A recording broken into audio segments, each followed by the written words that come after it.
Hey, what's up guys, it's Levi here and welcome to a brand new video on the Team Gullit channel, where in this video I will have a very interesting topic for you, which is a big thing amongst pro players. You guys might not have heard of it before, but it's the reason that you always concede in the 45th and the 90th minute. It feels like the game is just against you, but there's actually something you can do to avoid this, and it's called the last attack. It's basically an attack without having any risk when you lose the ball if you time it right. I will explain everything in this video, so let's just not waste our time and let's get started with the video. So I'm just gonna show you the last attack from this example. You can see I have a kickoff. I see it's the 42nd minute. So if I can manage to keep the ball for 2.5 to 3 minutes, and then when the clock hits like 44.30, I try to go for the attack, because right there, if I lose the ball, my opponent doesn't have any chance anymore to attack. So let's go back to the kickoff. I have the ball with Henry. I see it's the 42nd minute.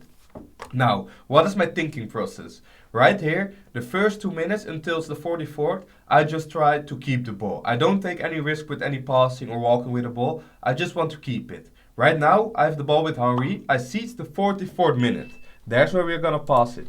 The clock hits the 44th minute, so now I need to go forward. Because if I stay at my own half, it will be too late, because at the 45th minute, the referee is probably gonna blow the whistle. So here, I see there's space on the left-hand side with my layout. Without any risk, I can make this pass, right? So that's where I'm gonna give it. The thing you need to keep in mind, you rather keep the ball and don't have a chance to go for it than go for it and lose it, whilst your opponent still get a chance. Here we managed to find layout, 40 more seconds on the clock.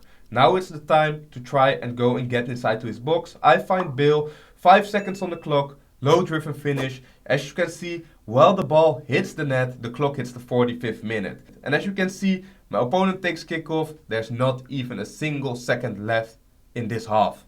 This means that if I miss the shot with Gareth Bale, the half also would have been done. So there's basically a free attack for me without having any risk to still concede in that half. There are two very big advantages as well, apart from the timing and that you don't have and that your opponent doesn't have a chance.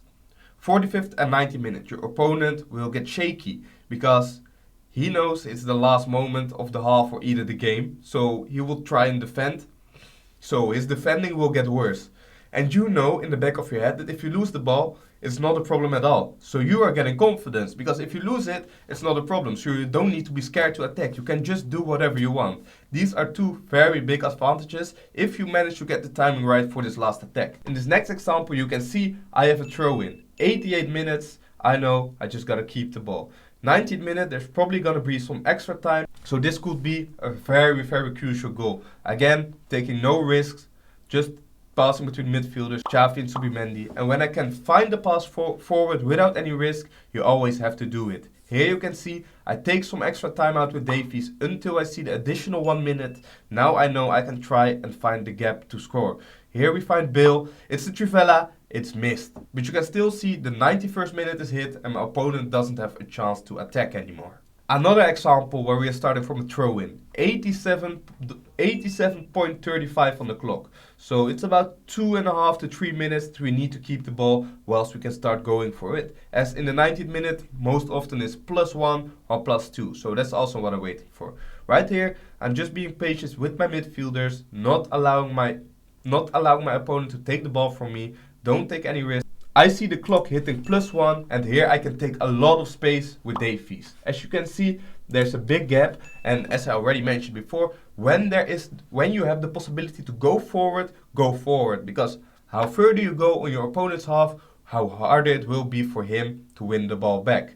Right here we find Leao, good defensive block from my opponent, but once again, the referee blows the whistle straight away. So we haven't lost this game. If I was gonna be stupid and just go straight for it after the throw-in, lost it, 89 minutes, my opponent still had 2 minutes to attack. So he had a chance to win that game, whilst I could do nothing if he would have gone for the last attack. This is such a big game changer, guys. I can't explain how much games are getting decided by a good game management in the last attack. And you will see why, because in this last example, I will not go for the last attack. And if you keep watching, you will see what happens. Here, I just try to go for it.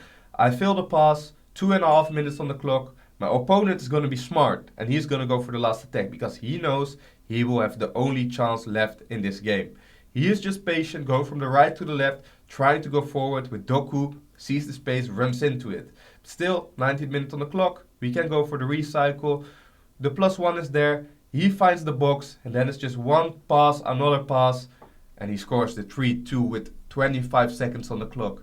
And as you can see, I tried to go as quick as possible from the kickoff, but there is just no time left in the game. And I just lost this game 3-2 by being stupid and not going for the last attack. That being said, I think I've said everything you need to know about the last attack. These examples should be the best because you've seen what happens if you keep the last attack, but you also could have seen what happens if you don't go for the last attack. And it's just a simple thing that you need to know. I'm sure everyone watching right now knows what the last attack is, and you can try and implement it in your gameplay. Obviously, sometimes you are gonna lose the ball. Even me, sometimes I am gonna lose the ball. But if you don't think about it and you lose the ball, then you're gonna hate yourself more than if you thought about it and you make a mistake. Most of the time, it will reward you and you're gonna win a lot more games in the dying seconds of the game. All I wanna ask you guys is to put your thumbs up on this video, subscribe on our channel if you haven't done that yet, leave a comment down below if you would like to. Thank you for watching and see you guys next time. Ciao.